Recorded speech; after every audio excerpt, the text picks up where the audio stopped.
Hello guys. दोस्तों, क्या कर रहे हैं अपनी लाइफ में? कुछ समझ में नहीं आ रहा है। ठीक है, पता नहीं।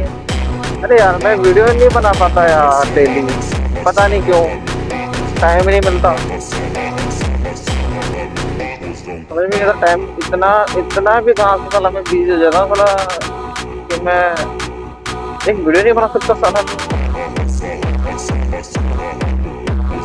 कोई बात नहीं, अगली बार से डेली एक वीडियो आएगी। आज से रेगुलर एक वीडियो डालूंगा।